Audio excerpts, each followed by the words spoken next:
जय श्री बद्री विशाल।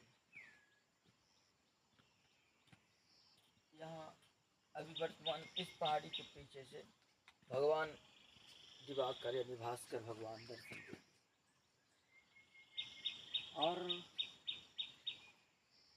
वैसे तो प्रातः जल्दी हो जाता है, भोर जल्दी हो जाता है। ब्रह्म मुहूर्त के बारे में बात आती है, संध्याओं के बारे में बात आती है, मध्यांतर के होगा कैसा। तो जहाँ सूर्य जिस समय उदित होते हैं वहाँ के माध्यम से ही मध्यांतर माना जाता है, दिन का, दिवस का भी, रात्रि का भी और ब्रह्म मुहूर्त का भी। उत्तर प्रदेश आदि में अभी अंधेरा है, पर यहाँ भास्कर भगवान दिखने वाले हैं, दिख रहे हैं। दिखने वाले क्या है, पहाड़ी पीछे 4 से 4:30 से लेकर के 5 तक 6 तक ब्रह्म मुहूर्त मानते हैं। और यहाँ के लोगों का कथन अपना अलग ही कुछ रहता कि इधर जल्दी सूर्य उदित होते हैं, इसलिए इधर जल्दी मानते हैं। ऐसा जो भी हो, परंतु ये अरुणाचल प्रदेश से लेकर यहाँ तक बहुत शीघ्र भगवान भास्कर के दर्शन होते हैं।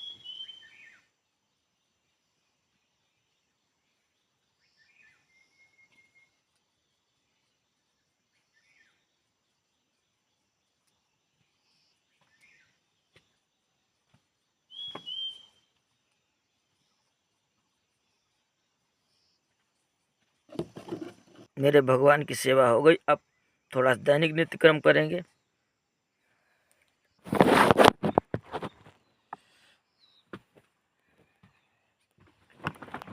श्री राम जय जय राम, श्री राम जय जय राम। मंगल भवन मंगल हारी, द्रवौ सुदशरथ अजिर बिहारी। श्री राम जय राम, जय राम, जय राम जय जय राम।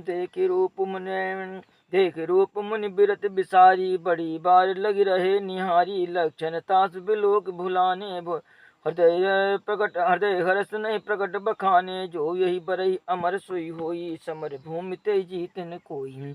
लक्षण सब विचार उर राखे, कछुक बनाई भूषण भाके। सुता सुलक्षण कहि नृप पाही, नारद चले सोच मन माही। करम जाहि सोई जतन विचारी, जय प्रकार मुहि बरई कुमारी। जब तब कछु न होई ते काला, हे विधि मिले कवन विधि बाला। श्री राम जय जय राम, यही अवसर चाहिए परम शोभा रूप विशाल। जो बिलो गिरी जय कुंवर, तब में लय जय माल। श्री राम जय जय राम, हरिसन मांगो सुंदर ताई। हो ही जात गहारुअति भाई, मोरे हित हरि सम नहीं को। यही अवसर सहाय सोई हो, बहुविधि विनय कीन ते काला। प्रगट्यो प्रभु कौतुकी कृपाला, प्रभु बिलोक मुन जुड़ाने। हो ये काज हुई हर्षाने, अति आरत कही कथा सुनाई। करो कृपा करि हो सहाई, आपन रूप देव प्रभु मोही। आनि भात नहीं पाव ओही, जय विधिनाथ होई हित मोरा। करौ सो बेग जतन दास महि तोरा, निज माया बल देख विशाला। ही हंसी बोले दीन दयाला। देखो यहाँ पर कितने अच्छा संदेश रामचरितमानस में है। श्री नारद जी को थोड़ा सा मोह हो गया माता मोहिनी के ऊपर, तो भगवान के ही पास जाते हैं और कहा मेरा भगवान के समान कोई हित करने वाला नहीं है। कोई संसार में हित करने वाला है तो भगवान ही हैं। तो भगवान के पास जाऊंगा, मैं महात्मा जैसा दिख रहा हूं तो भगवान मुझे राजकुमार बना देंगे सुंदर सा, क्योंकि वो तो राजा हैं, तो राजा का पुत्र राजकुमार ही दिखेगा। तो उन्हीं के पास जाऊंगा क्योंकि वो मेरे माता पिता। ऐसा नारद जी का भाव है। भगवान के पास जाते हैं तो कहाँ बैकुंठ जाएं, अब तो रास्ते में ही विनय करने लगे तो भगवान प्रकट हो जाते हैं और विचार करते मेरा भगवान के समान हितकर कोई नहीं है। भगवान प्रकट हो गए। कहते हैं प्रगटे प्रभु कौतुकी कृपाला। भगवान कौतुकी पिता कौतुकी ही होते हैं सदैव। कोई भी पिता हो वो कौतुकी अपने पुत्रों के लिए कौतुक कुछ न कुछ करता रहता है। तो श्री नारद जी के सामने भगवान प्रकट होते हैं और कहते हैं कि नारद जी ने कहा महाराज जी अपना रूप मुझे दे दीजिए और कुछ नहीं चाहिए, परंतु एक बात है प्रभु नाथ, जिस प्रकार से मेरा हित हो वही करना आप। माने संकेत क्या छुपा है?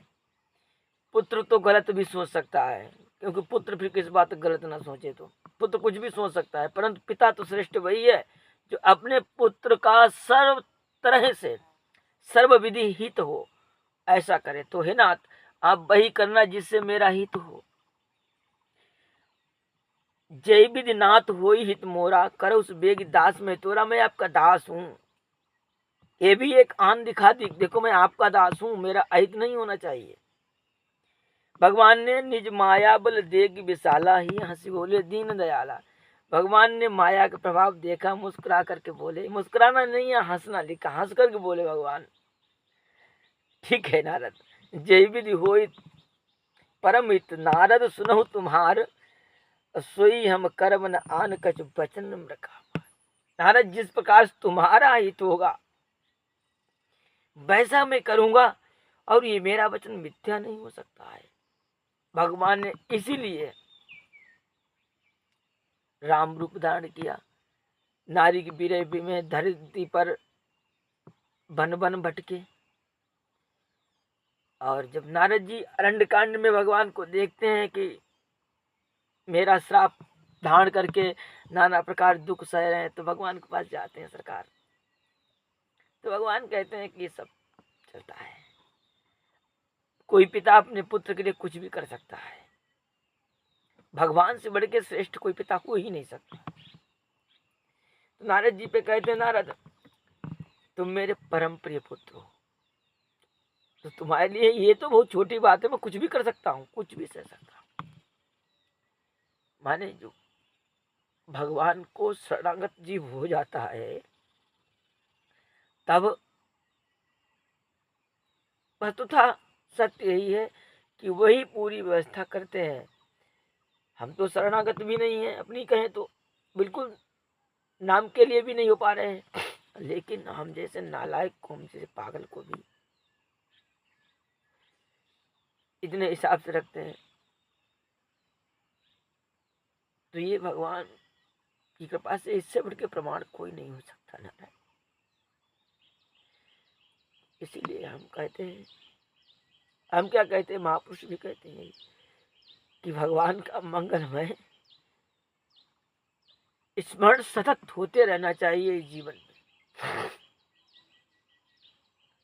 कुछ लोगों को भ्रम है कि हम अपना काम छोड़ दें तो क्या होगा, नहीं। आप जो भी कर रहे हैं, जहां भी कर रहे हैं, जैसे भी कर रहे हैं, जिस स्थिति जिस परिस्थिति में, उस परिस्थिति में भगवान का स्मरण करते रहिए। स्मरण माने आपको किसी से मंत्र लिया अच्छी बात नहीं, तो जो आपको अच्छा लग रहा हो वो भगवान का नाम लीजिए, भगवान के साथ रिश्ता जोड़िए। मेरे ये हैं, बेटा है, पुत्र है, भाई है, मित्र है, पिता है, गुरु है, शिष्य है, उनको भी एक आत्मीयता होती है। हाँ, ये जब हमें ऐसा मानता तो हम क्यों नहीं मानेंगे? अरे सामान्य मनुष्य को जब आप कोई रिश्ता दे दो तो वो भूल जाता है, तो वो है। भगवान से रिश्ता हो जाए, कहना ही क्या है। तो एक बार सच में नहीं तो नाम का भी जोड़ के तो देखो कितना आनंद आता है, बहुत आनंद आता है। और भगवान से ज्यादा कोई कृपालु करुणामय नहीं हो सकता है, माता पिता से ज्यादा कोई करुणामय नहीं हो सकता है। कौन माता पिता है जो चाहते हमारा पुत्र कष्ट में रहे? कोई नहीं चाहता है। यथा समय यथा योग्य जैसी आवश्यकता होती वैसी वो पूर्ति करते हैं। तो नारद जी का प्रश्न यही कह रहा प्रसंग है कि भगवान का ही शरणागत होना चाहिए, भगवान की शरणागति प्राप्त करनी चाहिए। देवी देवतांतरों की बात आती है, जो लोग पूछते रहते हैं देवी देवतांतरों की होनी चाहिए, नहीं नहीं होने, सबको प्रणाम करो, प्रणाम करने में क्या जा रहा है। श्री तुलसीदास जी महाराज तो कहते हैं मांगू दूसर बर कर जोरी, बसई राम से मानस मोर। मैं तो सबको प्रणाम करता हूँ, भूत प्रेत कोई भी हो सब भगवान के स्वरूप है, सबको प्रणाम करता हूँ, विराट रूप है ये। लेकिन निष्ठा मेरी एक सीताराम में बनी रहे। हमारे जो है इष्ट लक्ष्मी नारायण है, सीताराम जो भी, उनमें निष्ठा मेरी बनी, इस प्रकार से निष्ठा हो नारायण। खूब भगवान का स्मरण करते रहो। जीवन 4 दिन का है, अच्छे जियो, मुस्कुरा के जियो और आनंदित होकर जियो, आह्लादित होकर जियो। नारायण।